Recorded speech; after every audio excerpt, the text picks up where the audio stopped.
All right, we're live. Okay. Okay. Good morning. Cool. Good morning.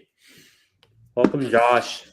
We're really excited to talk to you today about mindfulness through play, and then, of course, later on in the, more about NACO and nouns. But the Burleys came up this year, and you were nominated for Johnny Appleseed, and immediately I see you on there, and I know, like, even for me, even though Nick and I both have been involved here and there over the years of what you're doing, I really just wish more people could get context to what you're doing. Because honestly, I saw you I voted for you for Johnny Appleseed because I know, but I know like more about what you're doing than probably other people. But I'd love to just talk about this and give total context about this amazing project that you've been doing and this amazing position that you made for yourself. This wasn't a position that you like applied for or tried to get it, like try to get into, like, okay, I can follow the footsteps of someone in front of me. You made this for yourself. I totally love to get into kind of just the origin story real quick. If you want to talk about that, just kind of how what made you go for this goal of setting this whole thing up for yourself and what mindfulness through play is. Man, well, first off, thanks for having me, guys.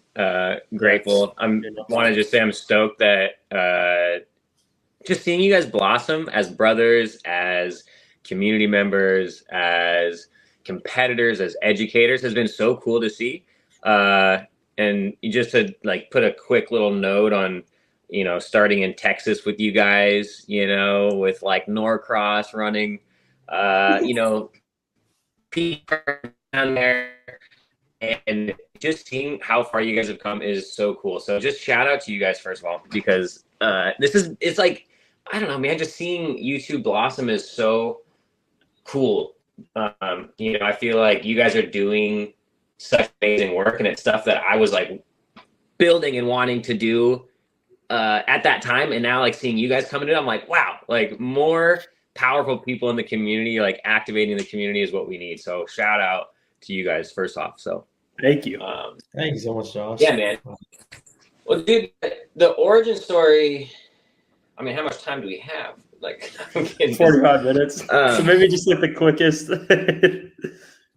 Yeah, well, I think it's this is something that I've actually I've considered honestly writing a kind of a book about how this all came to be, just to almost for my own sake of not forgetting the story. In a nutshell, it all started, I was going to school in Eugene, Oregon for music performance and environmental science. I was studying psychology on the side too. It was really fascinating to me.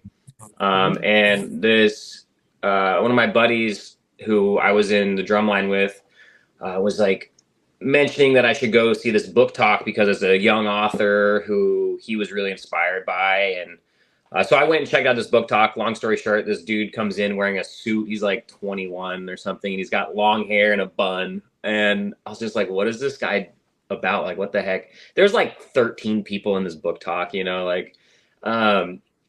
the question got asked. He like showed a video before he even talked about anything. He just showed a video.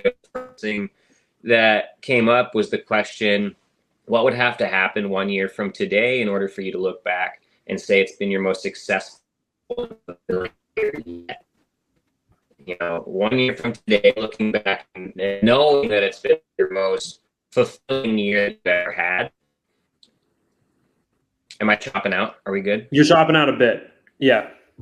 Okay, let me try some. All right.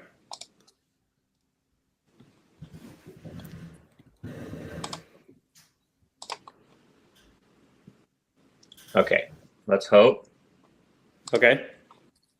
Let's hope that this works. I'm just trying to turn my Wi-Fi off on my computer. Boom. Off? Cool. Okay, maybe? Yeah, I think we're good. Okay. The question that just to reiterate, the question is, what would have to happen 1 year from today in order for you to look back and say it's been your most successful and fulfilling year yet? And that question really changed my perception on so much because no one had ever asked me that question. For some reason, it's like I'm sophomore in college and no one asked me like what would have to happen for this next year to be your best year yet. And so that was a really profound moment in my life that kind of changed everything for me. I ended up leaving school in a pursuit of playing music professionally down in San Diego. This wild turn of events got me this opportunity to play music with a singer-songwriter down there. Huge change in my life path. I go down there, I start playing music professionally, and at that time I was playing kendama. And then I started bringing kendama to the farmers markets where I was helping like sell this dude's book and like promote our music. And it led me to meeting some educators that were working in the school districts down there.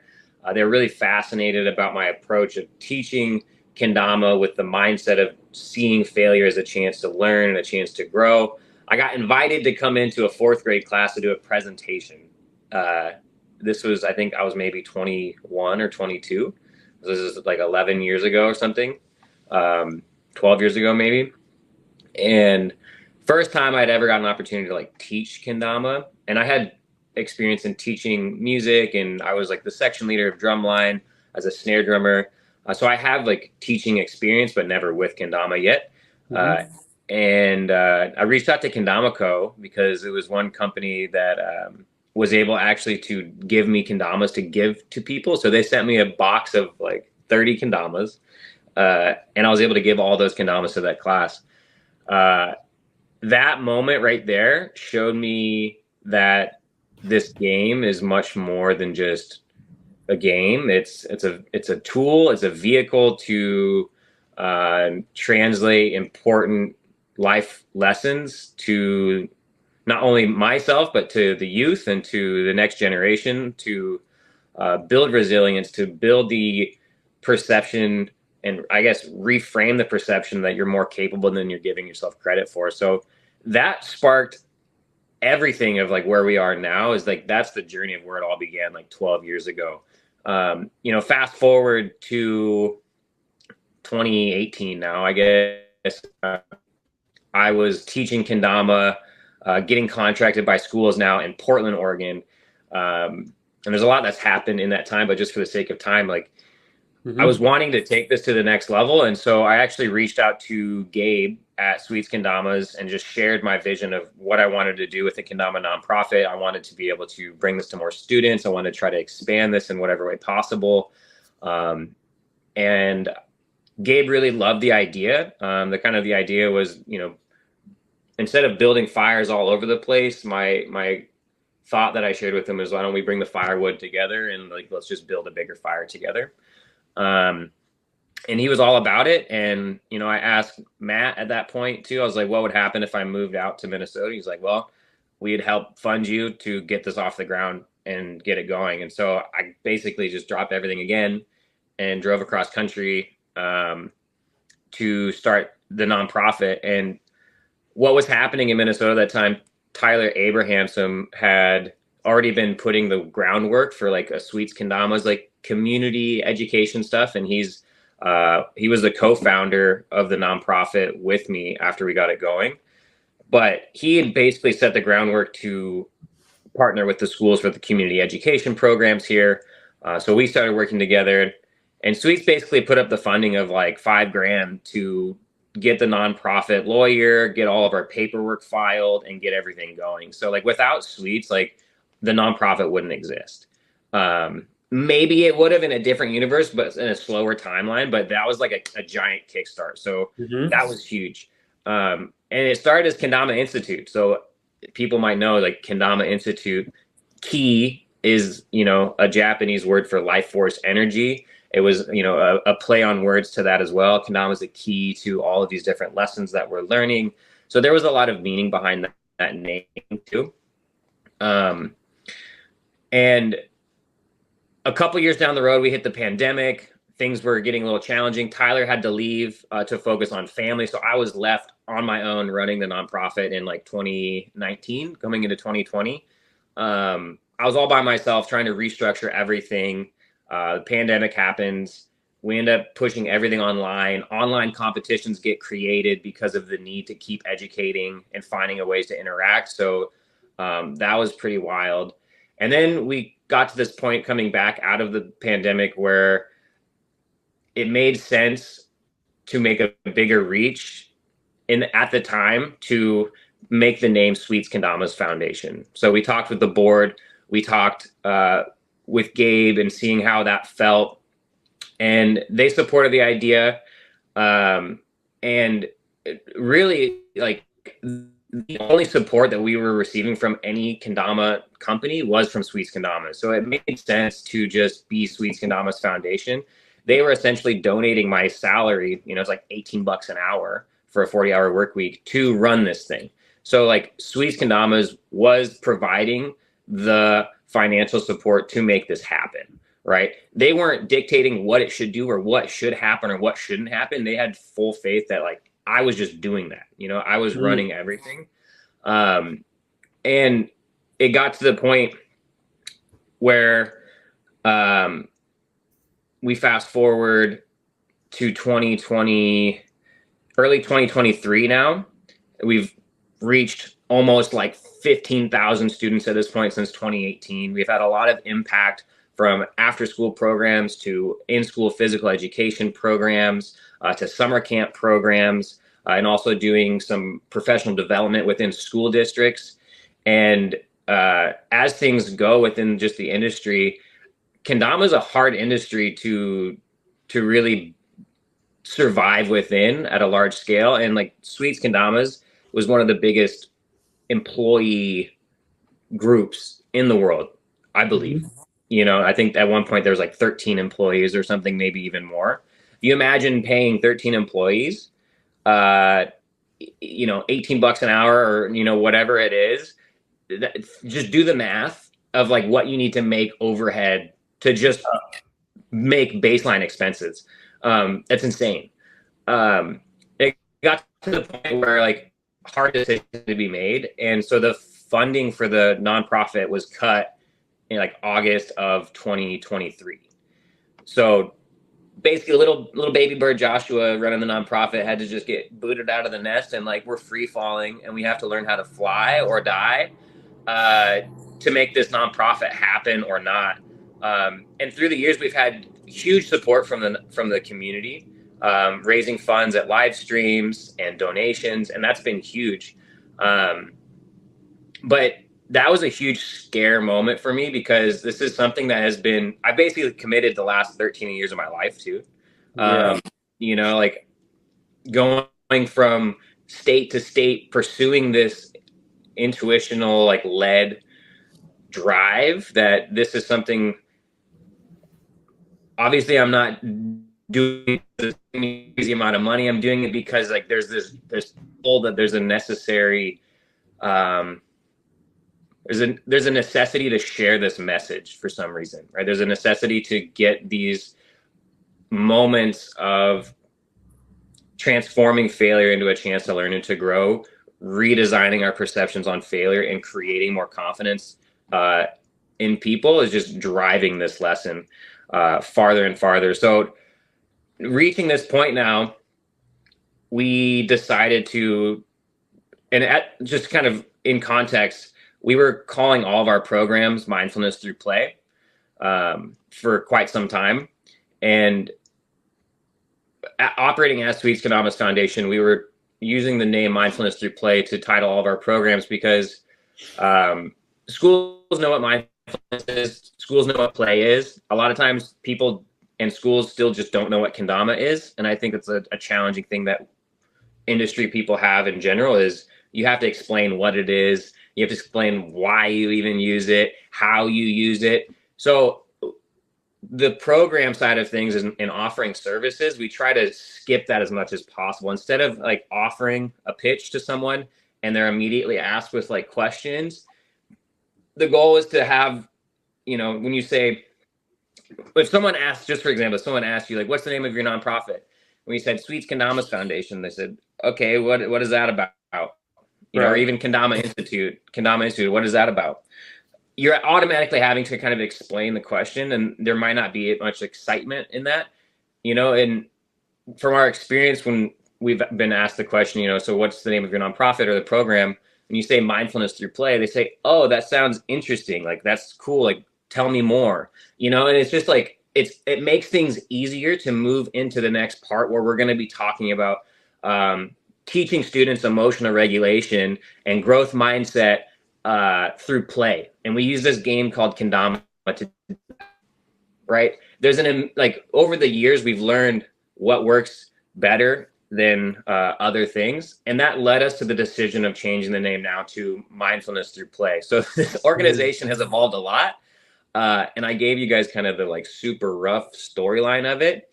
But in the end of it, like this entity wouldn't exist without the support and extreme generosity of Gabe, Sweets, Paulson, like making the decision to support this nonprofit and like fund it for, 4.5, 5 years. The last year and a half, it's been fully on us. And I'm super grateful that we've made partnerships with school districts. We've built the reputation that we have at this point. Now I have schools coming to us and consistently booking us. Just to kind of catch you guys up on where we are right now. Yeah. We have a new record of current after-school programs running. So we're running 11 after-school programs per week. There's 6 after-school instructors being paid per week that are teaching. And we also have a new pilot program with an elementary school where I'm going to be running a 2-week PE program at the school. So not only are the students going to receive the assembly and 1 class per grade, but they're going to be receiving 4 classes over the course of 2 weeks to really build on the skills that we're learning instead of just giving them that 1 class to experience the lessons, experience kendama, but we're actually going to complete a unit plan. So that's huge. And so feeling very hopeful for the future. It's been really challenging. There's definitely been moments of like, should I just count my L's and like do tree climbing and cut some trees? Because at the end of the day, like bills have to be paid, rent has to be paid, food has to be bought, and things get tough and get into crunch time. So it's been a wild journey. And thanks for letting me kind of talk about it. I'm happy to answer more questions in detail too, but there you go. Yeah. Well, thank you, Josh. I really, first of all, the first and foremost thing I want to say is, back in 2018, we were at Texas, and Coach Castillo, we were there helping his school with kendama, and that was something through Kendama Institute, and back then I conceptualized like, oh yeah, this is Josh's thing. It's cool. We're showing kids in schools, but I was younger back then, and now I have another level of respect for people in the community who are really putting their all into kendama in different ways, and whether it be like company owners, people who throw events, or like yourself, who are doing this. And like you said, it's not easy. It's not like you don't do this because there's a ton of money readily available, right? It's not like you're like, oh yeah, there's like $1 million at the end of the road. It's just that you're doing this for the pure joy of spreading kendama, and it's calling to you. It feels right in your heart, and to really go all in on this, even though, yeah, as you said, there are bills to pay, all this stuff to do, and just figure it out and make it work and continue to make it work through these struggles. I have such a high amount of respect for that. So thank you for letting us know about that and about that kind of that story, because this has just started out as a vision, right? It started as a thought, and you're here making it a reality more and more every single day, which is absolutely incredible. I did want to ask, so I know before you were you're between a couple of locations. Sometimes in my mind, I'm like, I don't even know where Josh lives at this point, but because I feel like a lot of the time you're always on the road in the past, and always on Instagram, going to different states, doing schools. But right now, so it sounds like you're just kind of set in Minneapolis, right? Minnesota. Yeah, main focus Minnesota. Yeah, and then over there, how many people do you have? Is it just you? Do you have people helping you? So I basically run the entire back end of the nonprofit. I do the administration things. I run all of the compliance mandates. I run all of the insurance. I run all of the contract writing. I do have a little bit of help. So we do have a small board. So we have Todd Olson, who his kids are in the kendama community, really amazing father. He's taken the role of secretary. So he helps me with the annual tax reporting, making sure our books are all good and locked in. And then Shane Donahue, who was at your guys's recent retreat. He's the treasurer. He's been involved since the beginning as well. So he helps run payroll for us, paying the instructors. Instructors submit invoices, and then Shane gets them all taken care of. So there's a little help there, but there is still a lot of curriculum updates. If an instructor is missing from a class and they have to pull out, then I go fill in a class. But in regards of the after school programs, we have, I think, 6 people. Parker Johnson is also an individual that helps sub classes when needed. So if I can't fill it in, then Parker's able to hop in as well.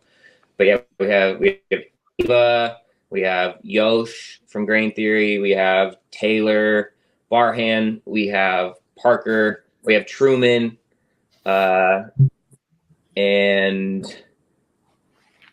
I'm missing someone right now. I feel bad, but but yeah, it's crazy because those classes are happening Monday, Tuesday, Wednesday, and Thursday. Some days we have 3 classes going on during that day, and those classes happen anywhere between 2 to 4 or 3 to 5 or 4 to 6. So a huge shout out to the after school program instructors. And that's kind of our main focus right now. And my main focus is getting more after school programs started and running, and me being the coordinator for that. So I'm playing a really big coordinator role right now, just helping get programs going, making sure they have the resources and curriculum and content. If they need kendamas, I can hook them up with kendamas, and then just making sure they're running smoothly.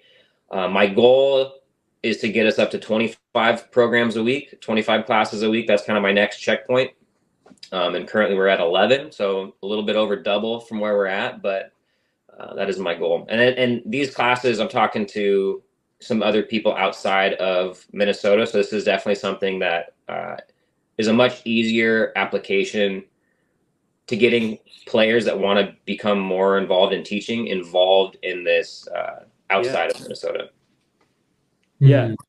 Okay, perfect. That was actually cool. There's like 2 people in the comments right now asking how they can be involved. There's this, how can I get involved in teaching Josh Dama? So I don't know where he is in the States or across the world. So yeah, Court's actually in Minnesota, and Court and I have talked multiple times. So we were maxed out at our schools at this current moment, but winter is coming. Winter's coming, which means more programs. So Court, definitely shoot me another email and let's get on some communication. I'll see if we can get you plugged into a program. Perfect. But that's it, man. Really, it comes down to reaching out to me. Let me know where you're at. Lyndon and Shane and I were all talking, and Lyndon's got a class going on right now that was like a private school. And he's got a little more extra time, and he's interested in getting some more programs going on. So, he's let me know what city he's in. I do some initial research on the school district, how the school district operates there.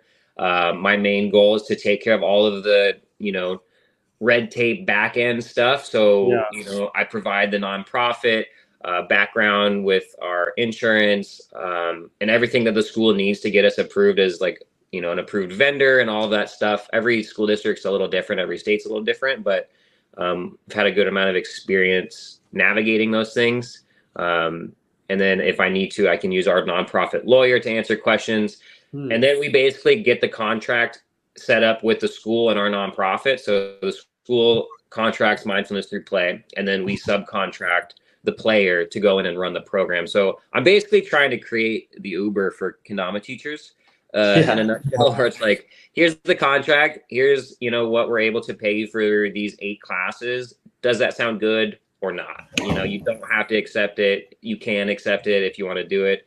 And we do non-required, every Sunday there's an opportunity to come in and just chat on a call for all the instructors. What's working, what's not working, what do you need?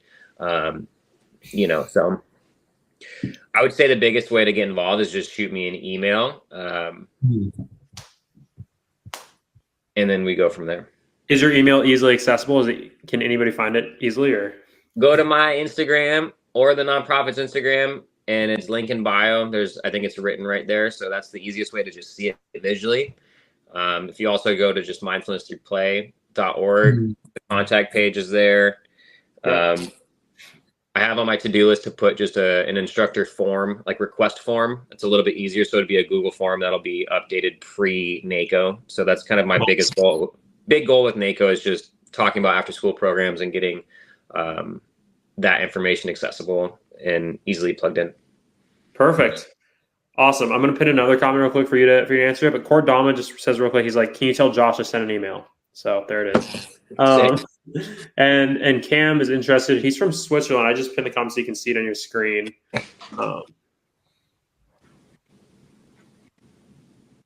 Yeah, so we've done some work. Like Tio's talked to me a lot about wanting to get me out there to do a tour. The question is, it's definitely a little bit more challenging to directly get, the like nonprofit side of things plugged into international stuff. I'm still like navigating that because we had some interest with Canada as well. But otherwise, I would just say reach out to me anyway. And like, I'm happy to communicate with you and figure out how I can just support you, even if it's with some content or activities that you can do, helping you structure lesson plans and such so that you can actually just get some experience and get plugged in. So again, Cam, I would just say reach out and let's see what you can do, because kendama can be used in a lot of different environments for a lot of different people. With there's a lot of ways that you can adapt kendama. The adaptability of kendama might seem hard because you have to just catch it on the cup, but Gloken, if I've learned anything from Gloken, it's that there's so many ways that you can share the joy of kendama with the simple act of dropping a ball on the spike, or like dropping, the spike into the ball, or learning the bunny hops, or just like, and like Nick, maybe you have like seen this too, like in Japan with like some of the younger kids, Zach as well. But there's a lot of ways that you can make the adaptability of activities accessible to people that are either in a wheelchair or, like, this is a side tangent story, but during one of my assemblies, we call people up to do first spike, right? And we always try to kind of gauge who might be a good candidate to like get up on stage and land it within, a minute or so. But we always try to like diversify who we're pulling up on stage. And I ended up pulling up this student who was like sitting front row with, he was like in a group of, I think it was like the adaptability program. I brought him up and we get to the first spike, and I realized that he's hard of hearing and like visually challenged, like visually impaired. So working on both sides of those, but this kid is smiling and stoked. And one of the biggest things that I do with a situation like that is I will ask them if we can do it together, if we can do the trick together. And while they're holding the kendama, I will grab the cups and I'll count them down. So I still have them focused on the dot. I still spin the ball for them, but I count them down 3, 2, 1, and I pull up, and I'll help guide the kendama with them. But you would think that that would be lame, or the kids would be like, no, that was dumb. But the second this kid landed the ball on the spike, his other hand shoots up in the air. He's swooping and hollering and stoked, even though like I basically guided the ball onto the spike for him, but he had the hand there as well. So we did it together, and so coming back to the Gloken thing, it's like, there's no more, like, I can't, it's providing that joy to people that they can do it. And there is tricks that can provide that experience, which is huge. Because if there isn't that element of even a little bit of a tip or a guide to the kendama, you might have someone that picks up a kendama and never touches it again, or maybe they see it a couple years later and they're like, oh, I know that thing. I'm like, whatever, like, I'm not good at it. But the more that we can provide that positive experience with kendama, I just think the more we're doing our job as kendama players. Yeah, no doubt. That's really, really, that's amazing. It's like you can that just goes to show you can really get way more people to kendama than you might initially think off the bat, just by showing how accessible that route is. I mean, here you are, you're helping this person when you're guiding it, but I like what you said, like his hand was on the spike, that feeling, he had the Ken in his hands. He felt that he did it, and that's enough to just, get that energy out of him that will likely get him have that really positive association with kendama for the rest of his life. And I just want to actually touch on something that I remember from when we were in Prescott, Arizona, and I'm just going to ask you about something related to this anyways, so this is perfect. But this is, so when Josh and Nick and I went down to Prescott, Arizona 2 summers ago in 2022, we had the kids all come for like a fireside night, and we did like a demonstration, and then we brought kids up. We brought kids up from all ages, and there's this one girl who was probably like 10 or something, and she was kind of like one of those. She could tell that she was kind of, I think, more known in the camp, like had a lot of friends, all this stuff, and she gets up there, and it's like a whole like fun thing, but she like just was not getting it. She just was not getting the spike at all. And I think it went from her mind from like a fun thing to kind of embarrassing to kind of like, oh my gosh, wait, I'm actually not doing this. Oh my gosh. And I remember specifically Josh, I think it was, yeah, I mean, I was up there teaching her, showing her the spike, but then because she was the last one, everybody, when they get the spike, you'd sit down and go back to your seat. She was the last one. And this is when I think she was feeling, okay, wow, I'm the last one. Maybe some emotions got riled up. I mean, I could tell she was actually tearing up. But I thought what was so cool was, and this was made a really transformative moment, that Josh helped me, help her that really do the spike and just kind of calm her down and be like, hey, like, you can do this. Let's do it together. Like Josh literally said, like, let's do this together. We're gonna do this. We're going to pull through. Because right there. I mean, I don't know how often you kind of let kids like not go up and not do it, but that was really powerful, I think, because it would have been easy to be like, all right, well, we'll try again later, but she's also in front of all of her like friends and everybody she knows. But as soon as she was teary eyed, but as soon as you worked with her and got a couple attempts, she got it. And then the stoke was insane of the entire camp. She's basically crying. I mean, she literally is like crying a little bit, and then she's like raising up. And actually, I'm pretty sure you used that photo for some of your things. It was actually an epic moment. It was amazing. And that I remember back then, I just remember reflecting, wow, that moment must have been really transformative for in that, for that could be applicable for us. For like, she's going to remember that. And that definitely was the highlight of her day for sure. I mean, that was huge. Yeah. So I'm which is cool, because the reason why I bring that up is because I'm sure it just happens all the time. Like that's just like, you make that happen. Not that specific scenario, but that transformative experience where you're bringing out more, because there's more like kendama than meets the eye. It's like being the spike and all the stakes, like it's huge, and you bring that to kids all the time, which is so cool. So I thought I'd just recall my experience with that and share that with everybody, because that was really that's a memory I still remember to this day. That's a cool story. Thanks for sharing. I got like goosebumps a little bit. It's a powerful moment, man. Like, and it does happen quite often where kids are like, no, I can't do this, or even adults when we bring them up and they start to maybe get a little emotional. And that's like where the power of our program sits, is because we can talk all day in schools what, emotional regulation is. What do you do when you get really mad? What do you do when you get really angry or upset? What do you do when you have negative self-talk? Like, I can't do this. I suck. I'm never going to get this. We can talk about those things and how to like create more positive self-talk, like, no, like, you got this, like, I can do this, I'm learning, like, oh, I'm going to take a break, I'm going to breathe. But like, where it really counts is like when you're feeling those emotions and when you're experiencing those thoughts. And like, why kendama is so cool is because it is so challenging, and you are going to suck at it at first, and you are going to be missing. And even as pros, we still miss, and we have to remind ourselves of these practices if we are going to, get closer to the goal and succeed. And so it's so important to like recognize and like encourage the students in those moments and be there with them. Like, no, like, we're doing this together. You got this. We can do this, and to just keep that encouragement alive. 99.9 times, I don't let them like stop, because I know that they can do it on stage. I can't really remember a time when I didn't let someone go, because I will, at the end of the day, if it needs, I'll like teamwork it with them. Yeah. And that still surprises me of how exciting that is for them. It's like, oh, this is going to be maybe kind of dumb for them, but they land it and they're stoked. And then they sit down, they're stoked, and they're talking to their friends, like, So, yeah. Thanks for sharing that story. Yeah, no problem. I think it's just, it's incredible work. Evan actually has a quick question. He is just curious about what ages you mostly teach. What ages do you tend to stick with kendama the most? And after that first interaction, from what you've seen? Yeah, so our classes mostly, like the assemblies are all ages, so kindergarten can hang out too, first grade can hang out too, but programs are second grade and up. My favorite group to work with is like fourth and fifth graders. Third, fourth, and fifth graders are probably my favorite group to work with, but we also have a lot of work going on with middle schoolers this year.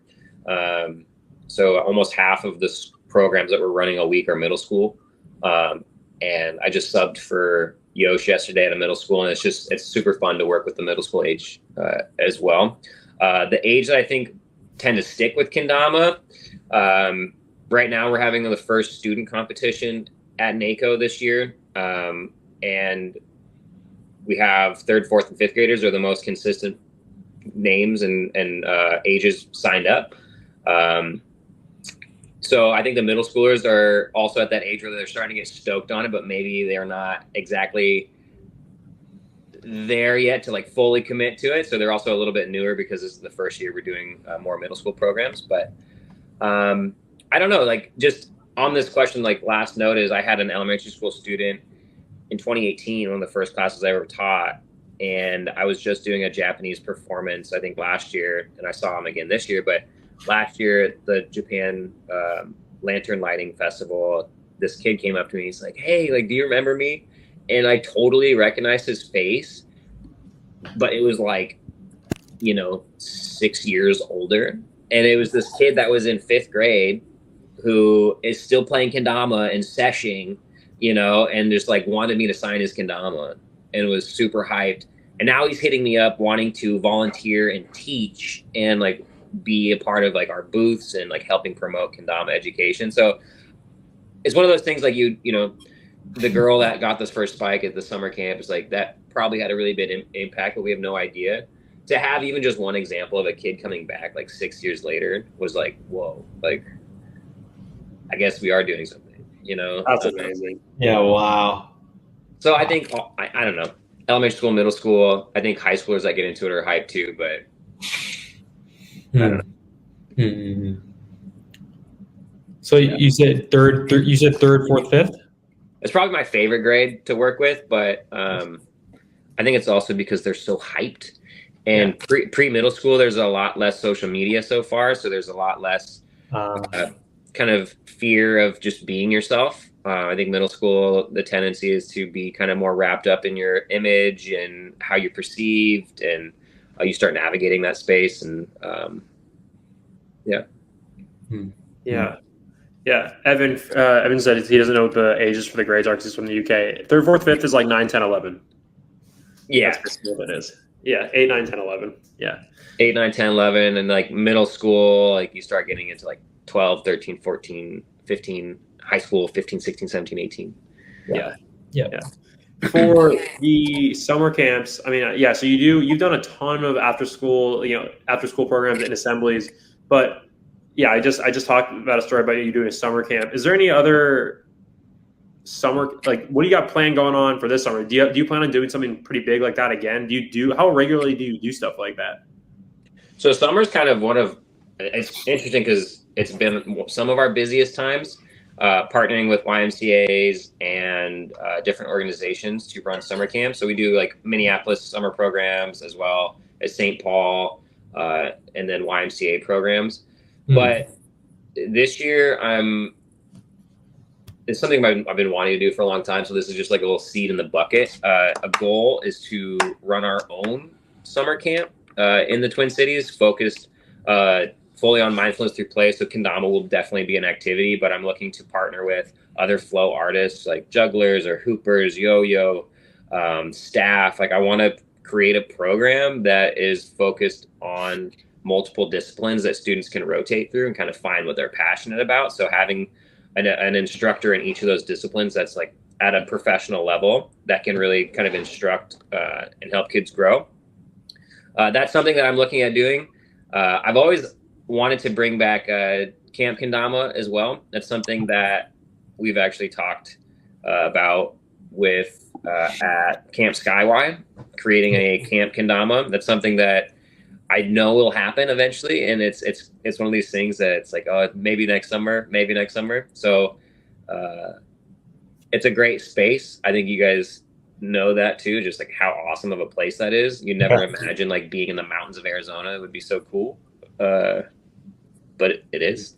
So yeah, those are some things like summer wise, but biggest thing right now is just expanding after school programs and kind of dialing in this relationship with the school district for this pilot program coming up. Yeah. Yeah.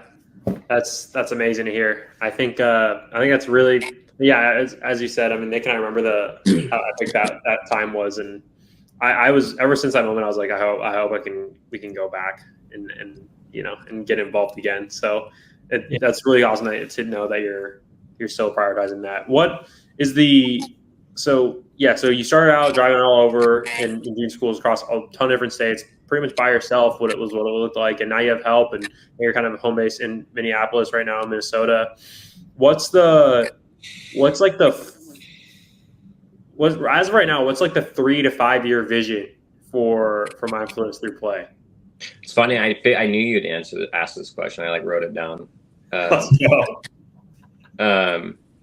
Yeah, and it's going to depend on how it grows. But in a nutshell, like my vision is to not be the only one running this thing. Like I have a vision of having like staff of 3 to 5 people that are, paid either part-time or full-time employees. I want to be a fully operational nonprofit that is providing after school programs at a scale across the country of 50 classes a week. Like I want to be able to be at this level where we're just really dialed in and locked in. I also want that to be at that point where student competitions are a regular thing within the country and being able to help facilitate that, because something that I really loved seeing in Japan was the student competition side of things, with the JKA competitions. And that's just something that we don't have here because no one's doing it. And so I'm working to build that. And so getting our after school programs to be a place where students are learning not even just these character building skills, but techniques that are super important within kendama to encourage them to have district wide competitions. So I want to have a Minneapolis, St. Paul district competition. I want to have the goal would be able to have regional competitions across the country, and then ultimate vision is to be able to fly or sponsor those students to come out to national championships, whether that's NACO or Battle at the Border, to have a place for students to throw down at the top tier level. Yes. I think that would be so cool. So, more instructors, staff, a healthy nonprofit that's operating smooth and just is dialed, student competitions. There's some big goals, within that space, but that's just kind of in a nutshell. I mean, Nick, wait, were you going to say something? Yeah. I definitely think that there's a void to fill within the school section of kendama, that area, after being in Japan and just seeing how united some people are, whether it be by age or team or where they go to school. It all really makes people feel like they're a part of a team, a community. And I think it is very special. I think that's something that is cool for people who have experienced it now in kendama, who have gone on teams and done these things and like that. But for kids to experience that at that age, who, might not at the time have a sport for them, they might not have one they're playing that's as accessible as kendama, to provide for those kids to make them feel that is, something that's really, really important. So Josh, I actually got a lot of, I just had a lot of visions and ideas just coming out when you were talking about that, with school and moving them through club and in school and then getting out to actual competitions. Yeah, man, there's levels to this, and I'd love to keep talking about it. Yeah, man, that's something that I just I'm seeking inspiration. I'm seeking people and surrounding myself with people that are fueling inspiration. I've been very solo for a long time, and it's exhausting, man. And so whenever I get in these circles of people that are really passionate and pumping that inspiration of vision, I want more of that. And so I would very very much be happy to keep chatting and figuring out how we can cultivate that as leaders in the community, and just more people out there too, like being a hub for a region, and helping set up those clubs in those regions and helping set up student competitions. Like this student competition here at NACO is going to be pretty small, like I hope to have 10 kids, out of the like 60 that we have in the after school programs or so, or like 65. But like, that's my goal, is to like, and I want to get those kids shirts that say their school name on them. Like, like there's just so many ways to like get the kids stoked. And yeah, man, there's so much to talk about. Kendama is a perfect plugin for our students to like progress. Like we have all these different tools. So now it's about just finding the way to get people plugged in to help like create those little Padwans. In a nutshell, I put a soft challenge out to our instructors, almost like, for lack of better words, like Pokemon gym trainers. Like you are training your team, like you're the coach of this school, like, and you're going to try to get as many of your kids to this comp as possible. There'll be like a little reward for the instructor that has the most kids that show up. But just like trying to inspire more kids to come into this space and see what it's all about. So I'm excited. Let's go. Awesome. Yeah, I'm sure we could. I mean, I'd love to talk to you more, Josh. We can do that another time. We have DJ and Gabe in the stream right now. We're going to put them on real quick, and we can just kind of transition to talking about NACO and nouns.